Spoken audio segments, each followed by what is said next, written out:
ഇന്ന് നമ്മൾ പ്രിപ്പയർ ചെയ്യാൻ പോകുന്നത് മട്ടൺ സ്റ്റൂ ആണ്. മട്ടൺ സ്റ്റൂ എന്ന് പറയുമ്പോഴേ അറിയാം, അതിന് പ്രത്യേകിച്ച് യാതൊരു ഇൻട്രൊഡക്ഷൻ്റെ ആവശ്യമില്ല, എല്ലാവർക്കും അറിയാവുന്ന ഡിഷ് തന്നെയാണ്. തേങ്ങാപ്പാലിലും മട്ടനും ബാക്കി ഇൻഗ്രീഡിയൻസ് ഒക്കെ ഇട്ട് സ്ലോ കുക്ക് ചെയ്തെടുക്കുന്ന ഒരു വളരെ പ്രിയപ്പെട്ട ഡിഷാണ് നമ്മുടെ. ആക്ച്വലി സ്റ്റൂ എന്ന് വെച്ചാൽ ഒരു വേ ഓഫ് കുക്കിംഗ് ആണ്. ഇതുപോലെ ഏതെങ്കിലും ഒരു ലിക്വിഡിൽ സോളിഡ് ഇൻഗ്രീഡിയൻസ് ആയ മീറ്റോ വെജിറ്റബിൾസോ ഒക്കെ ഇട്ട് സ്ലോ കുക്ക് ചെയ്തെടുക്കുന്നതിനാണ് സ്റ്റൂ എന്ന് പറയുന്നത്. എല്ലാ നാട്ടിലും അവരവരുടേതായിട്ടുള്ള സ്റ്റൈൽ ഓഫ് സ്റ്റൂ റെസിപ്പീസ് ഉണ്ട്. നമുക്കും ഉണ്ട് അതുപോലെ. നമ്മുടേത് ഒതന്റിക് കേരള സ്റ്റൈലാണ് വിത്ത് തേങ്ങാപ്പാൽ.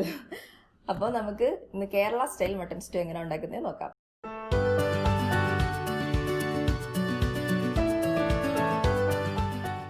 സ്റ്റൂ ഉണ്ടാക്കാൻ ആവശ്യമുള്ള ഇൻഗ്രീഡിയൻസ്: മട്ടൺ ഒരു 800 ഗ്രാമാണ് ഞാൻ എടുത്തിട്ടുള്ളത്. പിന്നെ വേണ്ടത് 2 കഷ്ണം ഇഞ്ചി, പിന്നെ ജിഞ്ചർ ഗാർലിക് പേസ്റ്റിന് വേണ്ടിയിട്ട് 7 അല്ലി വെളുത്തുള്ളിയും 4 കഷ്ണം ഇഞ്ചിയും, ഒരു 3-4 പച്ചമുളക്, 10-12 കൊച്ചുള്ളി, ഒരു ക്യാരറ്റ്, ഒരു ഉരുളൻകിഴങ്ങ്, ഒരു സവാള. പിന്നെ പൊടികൾ: 2 ടീസ്പൂൺ ഗരം മസാല, 2 ടീസ്പൂൺ കുരുമുളക് പൊടി, 2 ടേബിൾ സ്പൂൺ മല്ലിപ്പൊടി, പിന്നെ ആവശ്യത്തിന് ഉപ്പ്, ആവശ്യത്തിന് കറിവേപ്പിലയും. പിന്നെ തേങ്ങാപ്പാൽ വേണം.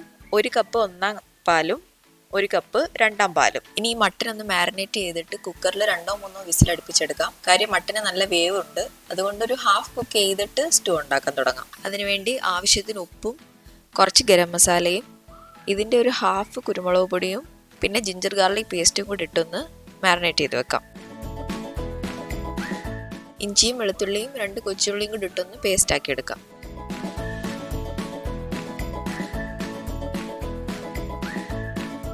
ഇത് നന്നായിട്ട് മിക്സ് ചെയ്തിട്ട് ഒരു കുക്കറിലേക്ക് മാറ്റാം.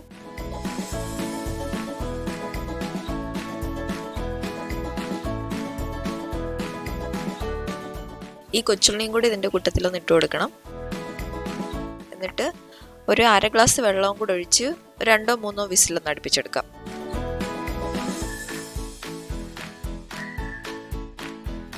ഇനി നമുക്ക് സ്റ്റൂ പ്രിപ്പയർ ചെയ്യാൻ വേണ്ട ഉള്ളി, ഉരുളൻകിഴങ്ങ്, ക്യാരറ്റ്, ഇഞ്ചി, പച്ചമുളക് ഇതെല്ലാം ഒന്ന് അരിഞ്ഞു വെക്കണം.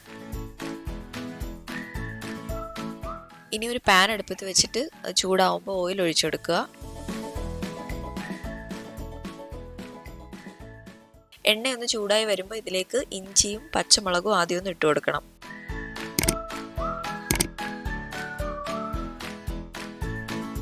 എന്നിട്ട് ഇഞ്ചി ചെറുതായിട്ട് മൂത്ത് കഴിയുമ്പോൾ അരിഞ്ഞു വെച്ചിരിക്കുന്ന സവാള ഇട്ട് കൊടുക്കാം.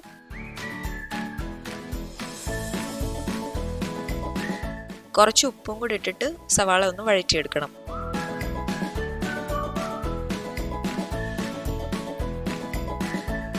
ഇതൊന്ന് വാടി കഴിയുമ്പോൾ ഇതിലേക്ക് പൊടികളൊക്കെ ഇട്ട് കൊടുക്കണം. 2 ടേബിൾ സ്പൂൺ മല്ലിപ്പൊടി, 1 ടീസ്പൂൺ ഗരം മസാല, 1-2 ടീസ്പൂൺ കുരുമുളക് പൊടി. അത് കുരുമുളക് പൊടി എരിവിനനുസരിച്ചിട്ട് വേണം ചേർത്ത് കൊടുക്കാൻ. പൊടികളൊക്കെ മൂത്ത് കഴിയുമ്പോൾ അരിഞ്ഞു വെച്ചിരിക്കുന്ന ക്യാരറ്റും ഉരുളൻകിഴങ്ങും ഒന്ന് ഇട്ട് കൊടുക്കണം. കുറച്ച് വെള്ളവും കൂടി ഒഴിച്ചിട്ട് ഇതിനെ ഒന്ന് അടച്ചു വെച്ച് നന്നായിട്ട് വേവിച്ചെടുക്കാം.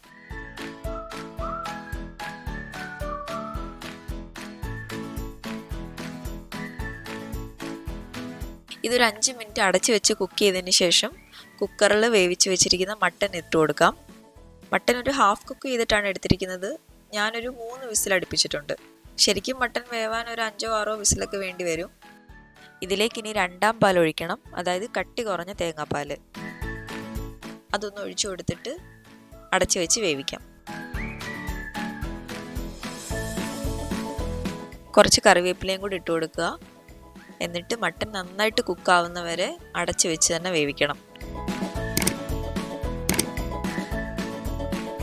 ഒരു 10 മിനിറ്റ് നേരം മീഡിയം ഫ്ലെയിമിൽ കുക്ക് ചെയ്തെടുത്തിട്ടുണ്ട്. ഇതിലേക്ക് ഇനി കട്ടിയുള്ള തേങ്ങാപ്പാൽ ഒഴിച്ചു കൊടുക്കണം. ഇതിനി മൂടി വെക്കാതെ കുറച്ച് സമയം ഒന്ന് തുറന്നു വെച്ച് തിളപ്പിക്കാം. അപ്പോഴേക്കും ഈ ചാറൊക്കെ ഒന്ന് പറ്റി നല്ല ക്രീമി പരുവമായിട്ടിരിക്കും.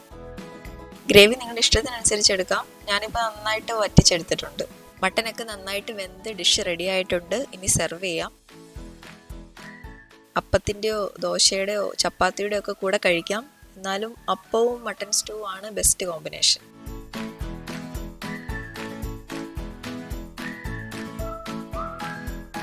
ഈ വീഡിയോ എല്ലാവർക്കും ഇഷ്ടപ്പെട്ടെന്ന് വിചാരിക്കുന്നു. ഇനി ഞാൻ വേറൊരു റെസിപ്പി ആയിട്ട് വരാം. അതുവരെ ബൈ.